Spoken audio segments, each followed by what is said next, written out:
Hello. How are I think you? I'm doing fantastic. I don't know. Do you know what number podcast this is for us over the years? It's like over 300 or something. I don't know. Well, I know I put all of them up for audio and Podomatic, Okay. Just so curious. it can tell. This is episode 303.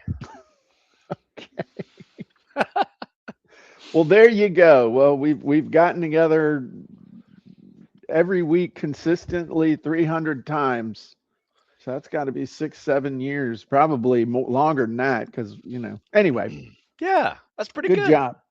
And I want to compliment you on what an excellent podcast buddy you've been. I don't know if that's the proper term, Well, but there's nobody else I've done 300 podcasts with, Jim. I've talked to you more So, than most of my relatives. I mean, yeah, that is a good point. so what's our topic today, Stu? You're driving the show. Well, actually, I'm going to refer to your article that you Okay. wrote, and hopefully everybody has checked out in their emails, because it's basically a mistakes article. And you know what? How can we best be experts in something? Uh huh. Is writing about our mistakes, because guess what? We all make them. That's right. And and mistakes, yes, some people view them as failures. I personally like to view them as learning experiences, as with chapter 5 of the Never Quit Mindset. Failing is a learning experience, There you go. right? So anyway, that's why I like mistakes articles. You've turned me on to that, because why? What do people like to read about more than success stories? Oh, when someone crashes and burns and cheats on their wife, loses their money, gets castrated accidentally in an industrial accident. Well, maybe that was a little too far, but Yeah, those are some mistakes for sure. but yeah, That I everybody, that I all those mistakes I would choose to learn from others than experience especially them myself. especially that last one. Mm, So yeah, I think also if you look at like clickbait, thinking about what's up, C Ray, what's up, Vicky? What is clickbait? I mean, I've never seen a clickbait ad or a clickbait article title that said everything's great. So and so succeeds massively through own effort and hard work. It's all negative. All yeah, that stuff is negative. It seems like that's what attracts people is that negative spin. So that's why you kind of lead with the mistakes to slurp them up. yeah. So the one thing, if you would share with us about you writing this article, because the step that you skipped that doomed your book, The right? step that That is the article that you wrote. uh-huh. And you probably wrote it last week, I know, so it's probably not fresh on your memory. Like my stuff, I write first thing in the morning and get it out ASAP. But Well, the biggest mistake, the thing that caused me to take 4 years to write my very first book was that I didn't have a plan. right, And if you don't have a plan, it's that what's that saying? If you don't plan, if you don't plan, you're actually planning to fail. There's some trite phrase of those who fail to plan to fail. Um, because if you don't have a plan, you don't have a roadmap.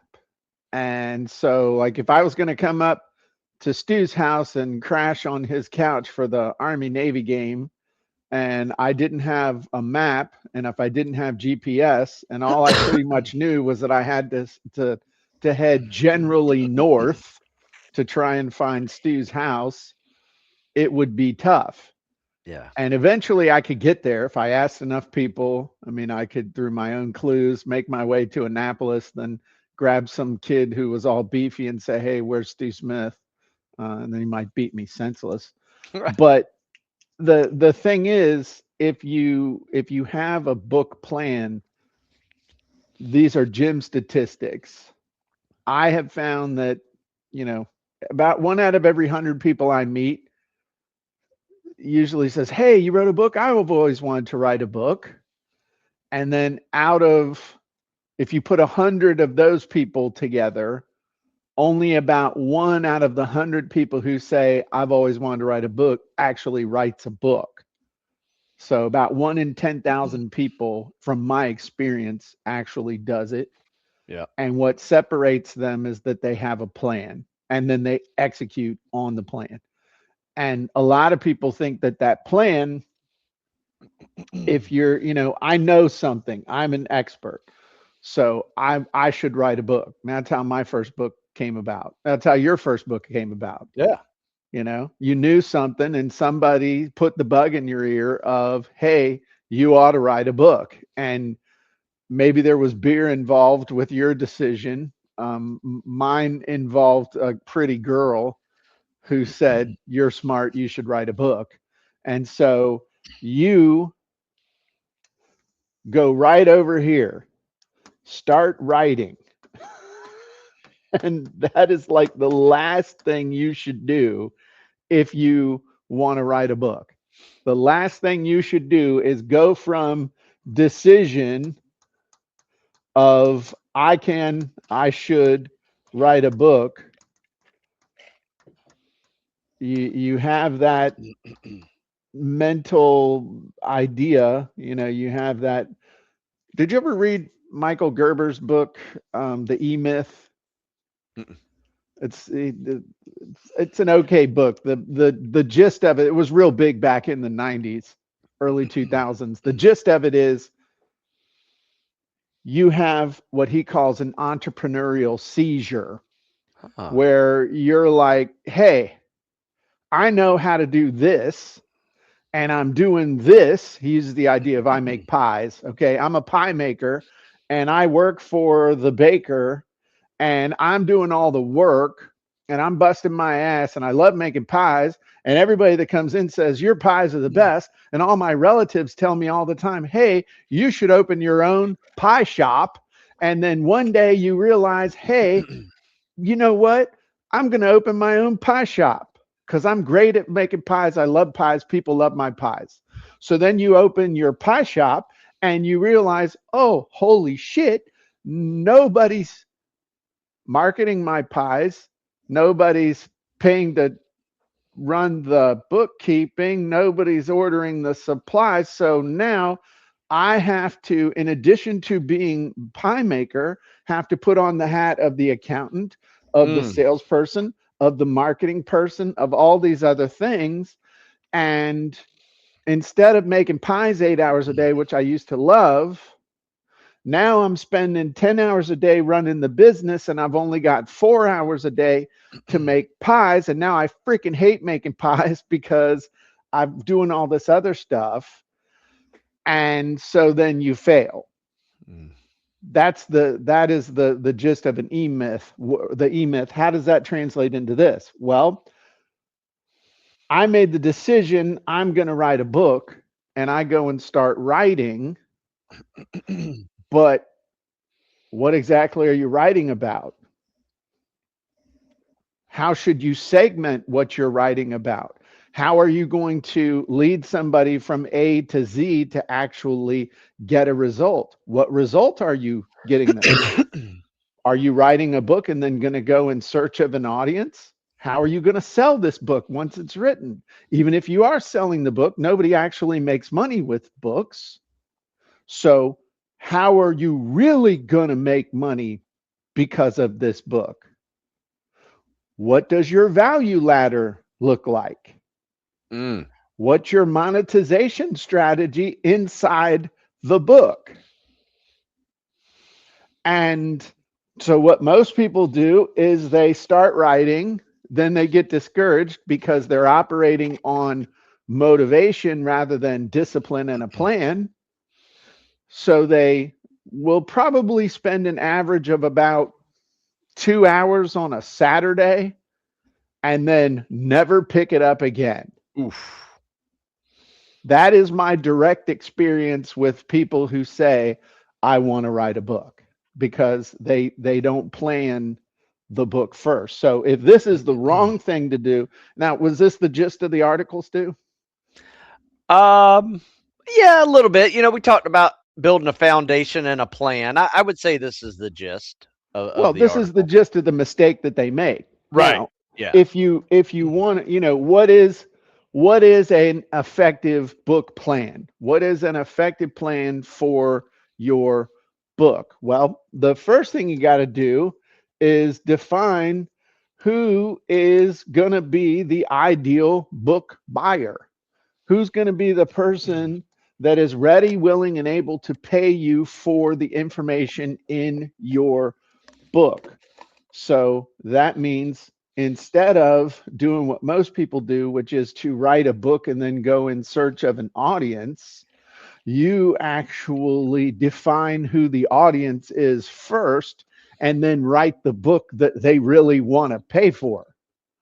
That's the first step, and that is the first step that most people miss. All right.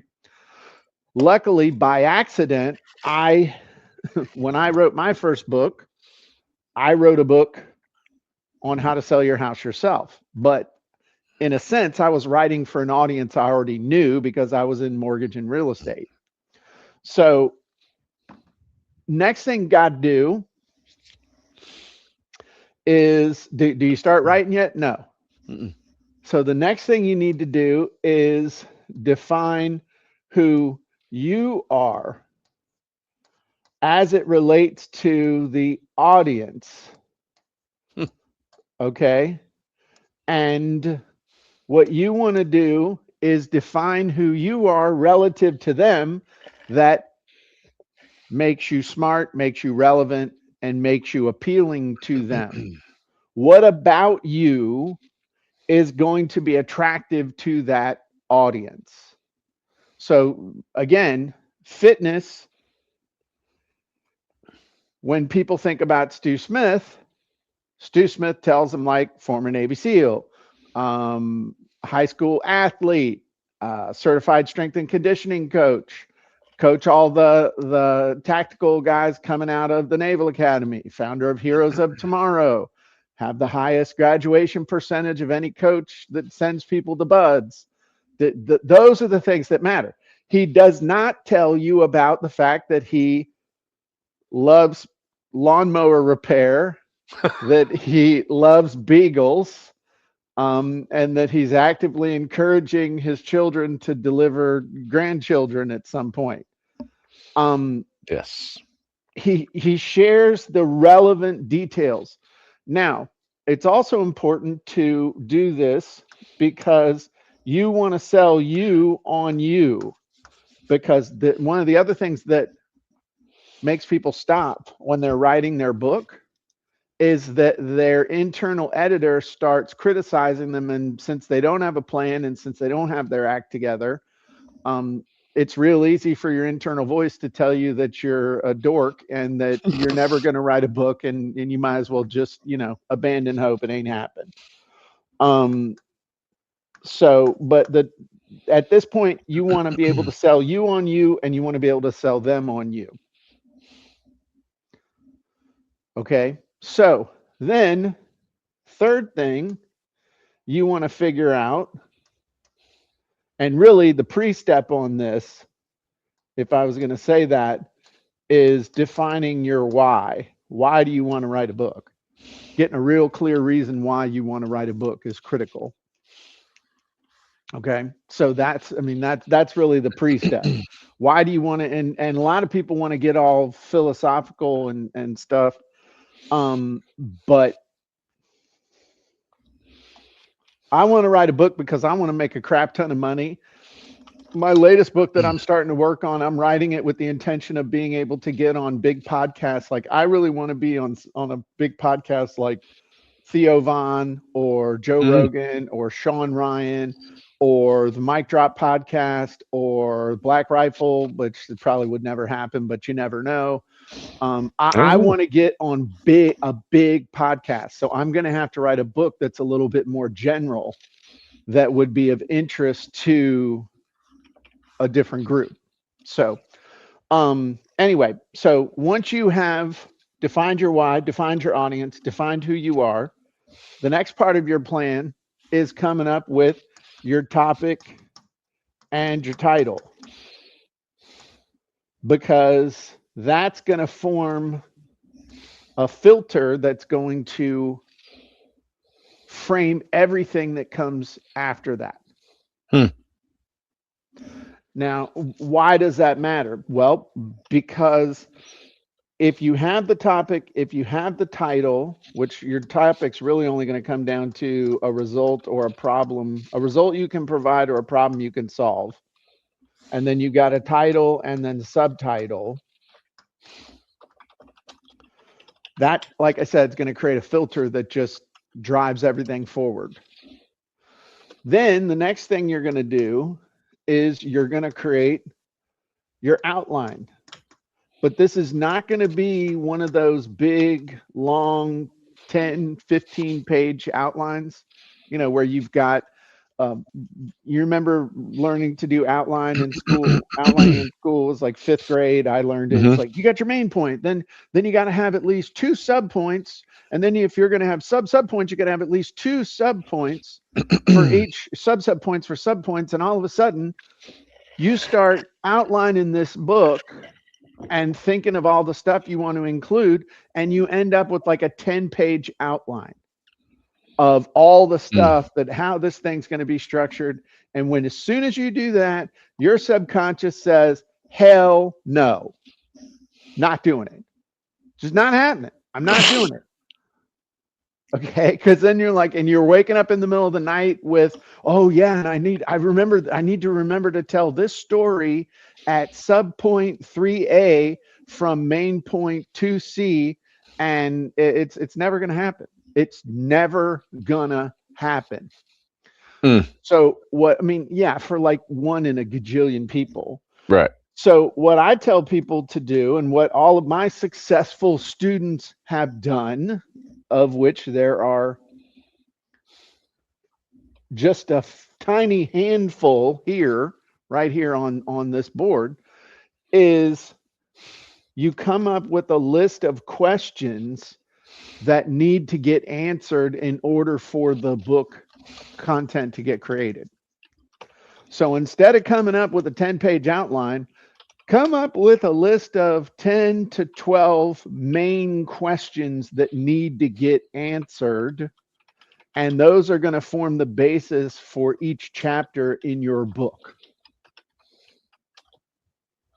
And then finally, those questions get turned into chapter titles, so they get translated. And pretty much right here, there are some other things. I have people order their Amazon cover before they actually start creating the content, because that gives psychological momentum, makes it feel real.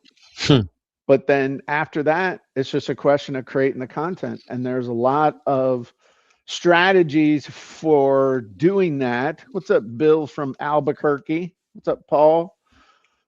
Mary's here.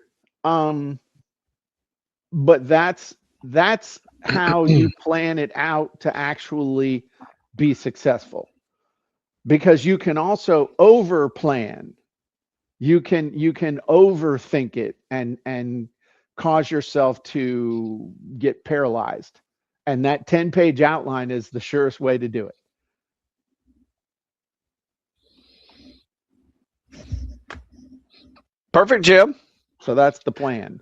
Well, I will say this. I like the plan because I have had many, like I have a book idea right now, and it's floating in my head, and it's starting to drive me crazy. And usually when it, is like consuming my like leisure time is when I like say, okay, I got to put this on paper. And that's when I start the plan. the process. Okay. But that is after years of learning how to write books. And when I first started, it would just, I've always been a decent writer, but it was always in my head, and then I'd get it on paper, and I didn't have a plan, right? I, So, I really didn't have a plan, and it took a really long time to do it. mhm. And I did dumb stuff like instead of just taking pictures of the exercises, I was drawing them out on a computer. Oh crap, dude. I wasted, I don't know, 4 months and much of my time after work drawing stick figures with exercises. And I was like, yeah, this isn't working. Um, And then you had some dude take a picture of you, and then right. they're And I was like, just like, oh, I "Hey." should have been taking pictures all this time. I didn't even think about it. Yeah, it was just a stupid, not thinking, no plan. Right. First thing that came to mind, there was no like secondary or tertiary effects of that plan or that idea that I should have really thought about.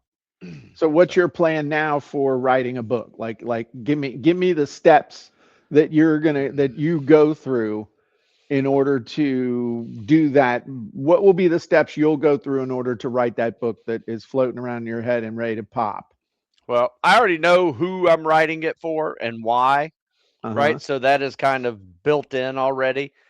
Okay. But um that does matter because sometimes I write for the older version of that person than the younger version of that person. So Right.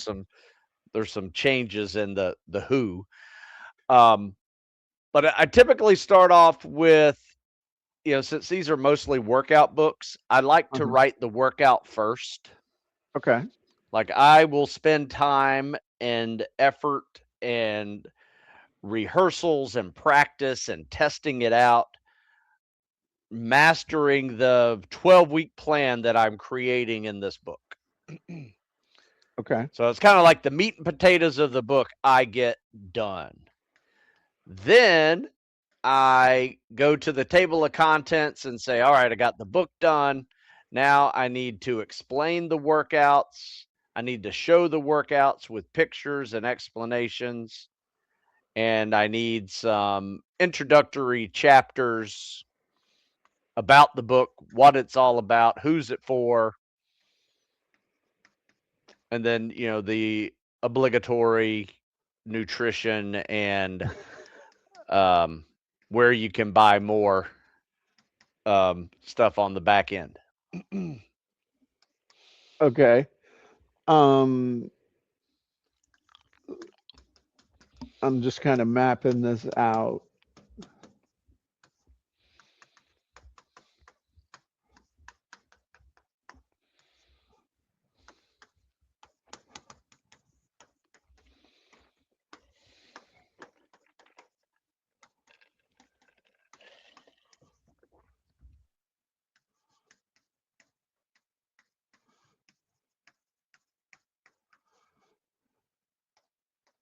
So your process is you intrinsically know the why and you intrinsically know the who.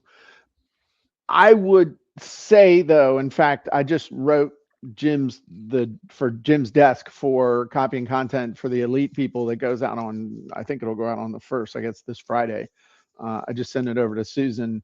Why you need to have an avatar done instead of always depending on the easy button. And that's so that everything is consistent. And so Right. you might, the why is, hey, ultimately the why comes down to why am I doing it and why am I doing it for them? What's going to be the big payoff? Okay. Right. You know that intrinsically, but sometimes it helps to bring it back to the forefront to really make sure, is that still the reason? Are they still the people? Is this what they're, let's really identify what's going on with them, who they Yeah. are. I do that every time I'm doing a new offer. I'm double checking the avatar. I'm double Mm. checking. That's smart. me and what about me is applicable here, and then coming up with the actual offer and the offer stack, so it's not assumed what they're going to be getting before Yeah. I Yeah. do my thing. I would agree. And then you come up with the basic stuff, the meat and potatoes, the core content of what you're doing. And something you said that you just kind of brushed over, but this is why you've been doing this for 25, 30 years instead of just doing it for a couple of years and then getting a job at Planet Fitness. Um, and that is I heard you say, I test it, I do it, I verify it, and only then do I teach it. Yes. So I know some of that is send Jim workouts, see if he squeals or says it's good. Test you Um, out a little bit. you know, but that's the key. And then you get all that stuff straight. It's, the core meat of the book.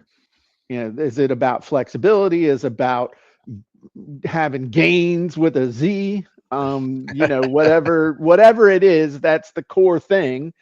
And then you flesh it out with the stuff that it needs, the pictures, the links to videos, the explanations that somebody's going to need, and then you add in the main parts.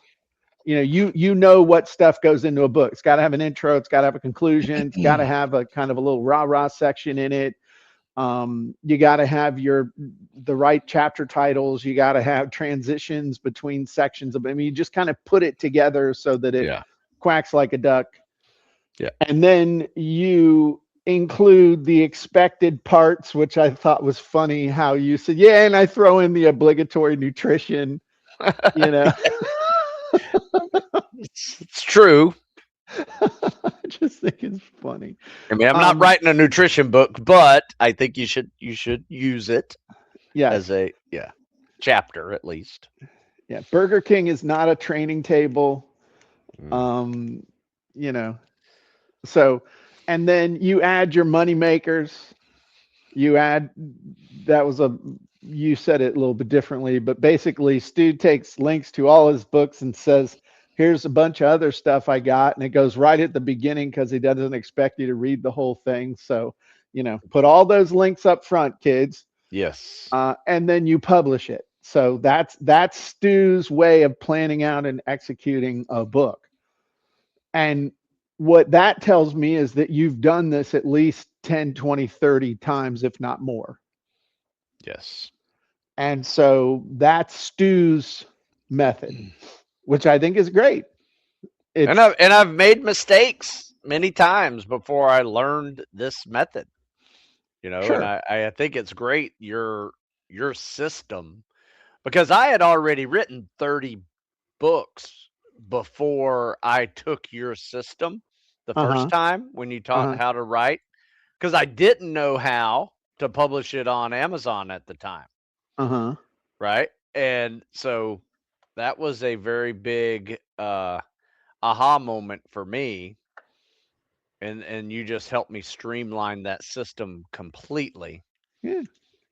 And in fact, the year after I learned how to do that system, I challenged myself to write a book a month. Remember that? Yeah, I do. I didn't think that was a great idea, but I didn't want to say anything. That one crushed me. And I also learned I need to work on selling a book more than writing a book. That's right. Don't just write them, kids. Learn how to sell them.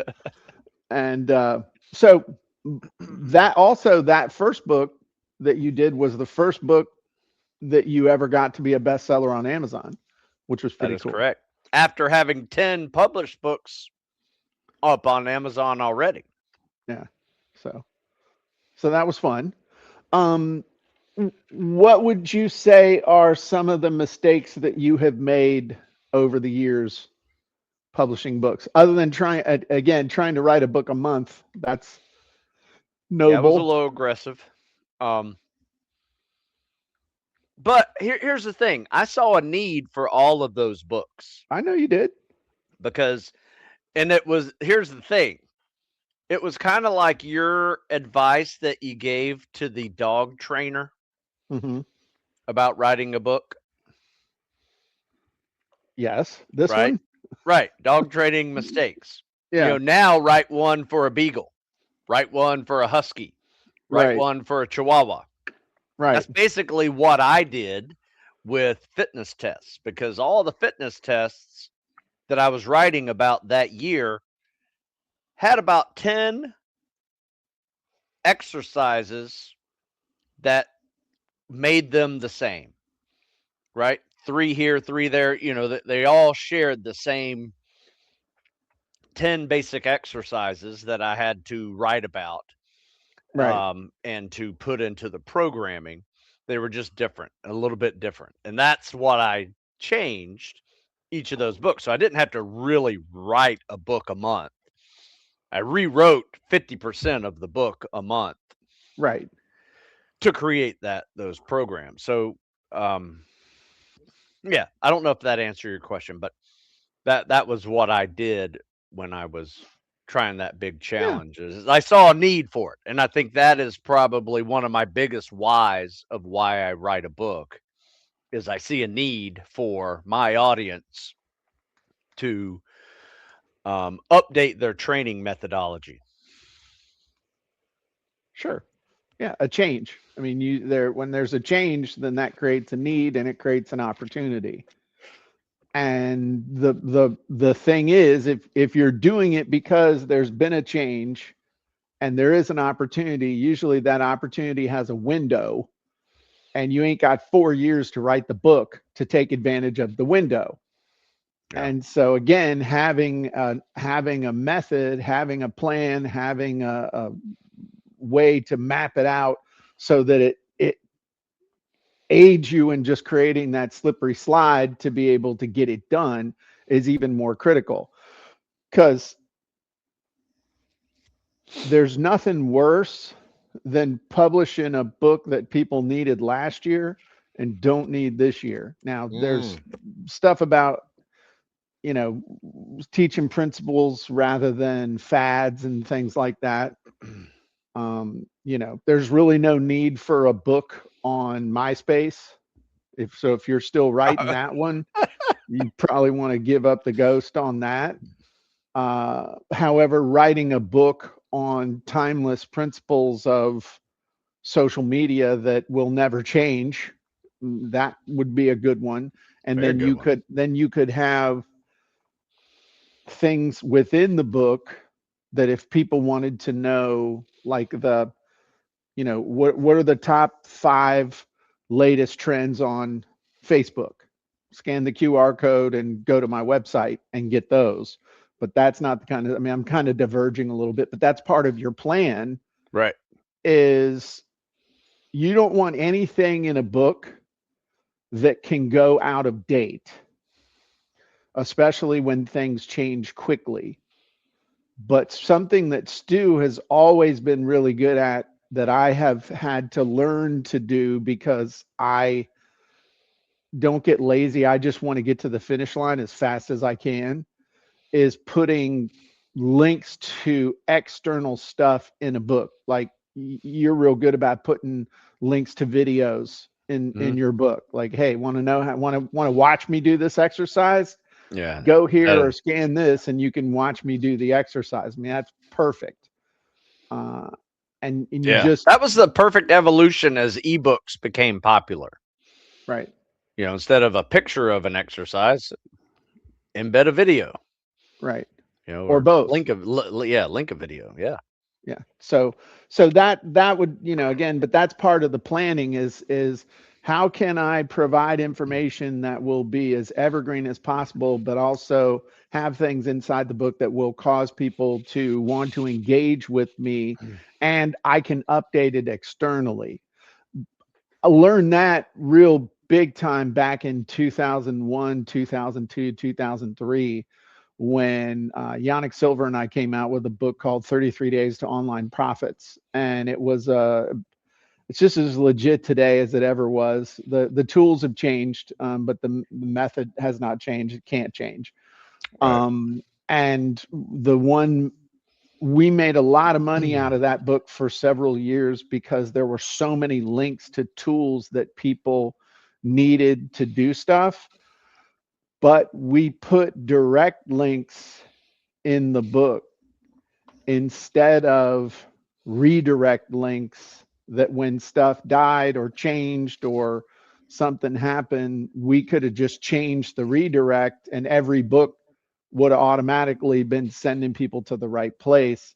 But we started having books with dead links and other things like that. So that's another thing. Make sure that any links you use in your books either are never going to change or you are running them through some sort of a redirect that you can control and change if something changes or better opportunity shows up. So that little word to the wise, again, that's part of planning. But I do like your Stu Smith book plan Oh, well, thank you. because that's teaching stuff that you know. Have you ever taken and repurposed any of your content that you have done from your many Q&A calls or FAQ calls or other podcasts and things that you've done? Have you ever repurposed any of that as part of at least part of a book? Good question. I don't know. I've turned them into shorts often, just to make them shorter, easier to consume on social media, but I haven't put any of those into books or created a book around it, like, write off all the text of, transcribe all those Q&As or podcasts even. I haven't tried that yet. Well, we got genies that will take your I know. Yeah. transcript sections and then turn them into. Have you tried taking a chunk of a transcript and throwing it into the rewrite, repurpose, recycle genie and No, but having it turn it into Stu Smith written text? I'm gonna do that though. I didn't just drop a breadcrumb there, Stu. No. I dropped a loaf of bread. No, that's a good one.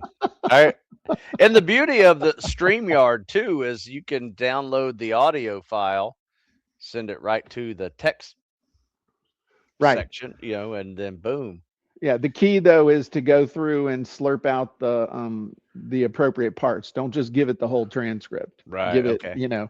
grab out the chunks. That's why I say that's why when if you're doing any kind of Q&A, that's the perfect place to grab, the question and the answer.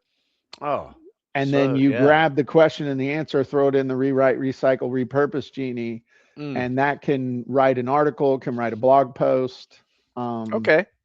And then the other thing, obviously, is inside of your book, you can say, "Hey, I had a really cool discussion about this with Jim Edwards, or was that dude Jeff? Are you still doing a podcast with him every Every once now and in a then while?" he had to move, so he's in the process of moving. So we've been a delay for a couple of months. Right. But what I'm saying Yeah. is that's the perfect thing at the end of a chapter to say, hey, if you'd like an in-depth discussion on this, I did a podcast with Jeff so-and-so or with so-and-so, or I interviewed Eddie Gallagher about this or whatever. Yeah. And you can name drop, and then you don't just give it to them.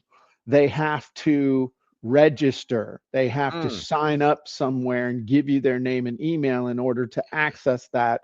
And you can either have each individual thing they have to register for, or you have like a goodies page for that particular book. yeah. And then they go and they might come because of one thing that you tell them about inside the book. Hey, if you want this interview, you want to watch this video, you want this, they go to a central page to register for the bonuses for the never quit thinking or whatever whatever Yeah. the book is. And then when they get to the page, they'll see, oh, there's all this stuff from the book, so it just makes it easier on you Yeah. to Sure. just but the bottom line is that is a way that you can leverage the content that you've already done to help make your books even more valuable. Smart. um Yeah. Okay. And that, that's the other thing when, just thinking about your model here. And if you listening to this or getting anything out of this, let us know in the comments, because this is like this is the paid stuff as far as what I'm dropping Yeah, on this is Stu. good. Yeah. But you say, flesh it out, instead of you having to sit down and write out the parts where you want to flesh it out. Go find where you did a Q&A. Go find where you did an interview, or where you talked about something, or come up with a Q&A where hey, I'm going to need this and this and this and this and this and this to flesh out the book. Mm. Come up with that list of questions, answer those questions on a podcast, or get somebody to interview you, and then chop up that transcript, feed it into the rewrite, recycle, repurpose genie, and have it turn it from the spoken word into the written word. And I don't know if you noticed, but hang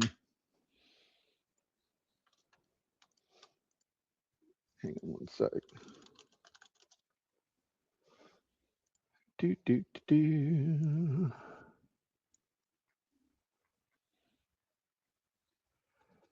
Let me show you this real quick.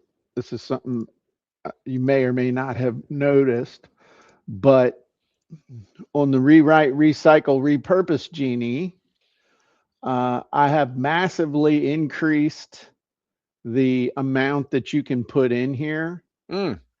And I have also added your personal writing style down here so you can load that. So when you've defined your personal writing style, you can take those chunks and rewrite them pretty cool. I mean, Yeah. this will really help you to take your own thoughts and turn them into useful, usable content that you can use anywhere.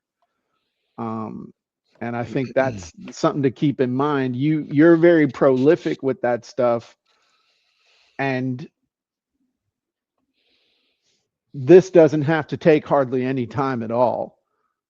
And it's still your stuff, because all you're doing is just redigesting and recycling, repurposing your own ideas, which is very different than saying, hey, ChatGPT, tell me about fitness or tell me about nutrition for this thing. And then it just kind of tells you whatever. Right. So anyway, that's a cool technique that you can use. All right. I like it. Um, Bill says asking AI to interview you about a topic gives you a starting place too. Yeah, absolutely. And we've got our chatbot genies in there will interview you orally, actually, which is pretty cool. Hmm. Those are the soul genies. So that's one way to really slurp the info out of you as well. So lots of cool tools to do that. Vicky says, I noticed and I love using my personal writing style. You rock, Jim. Cool. Okay. Well, Stu, if they want to get in shape, what should they do? They can find some information and programming at stewsmithfitness.com. And I just wrote an article about finding your why. Why do you want to do anything? It's a really good one. You can see that in the article section over at Stu Smith Fitness. Very I cool. actually went out of my way to log into the school account and comment on that article because it was so good. And Cool. if you're on mobile, you can scan the QR code in the upper left. Of course, if Very you're on cool. mobile, you really can't scan the QR code, can you? Anyway, Yeah. Got to have a it's there. desktop. Go to go to stewsmithfitness.com. If you're not a member of copyandcontent.ai yet, you should be, because we got all kinds of cool goodies for you. Definitely will help you to accelerate your success and absolutely get better results faster. So thanks for sharing your process, Stu. Thank you. And I hope y'all found this valuable. Y'all have a great day, and we'll talk to you soon. Bye-bye, everybody.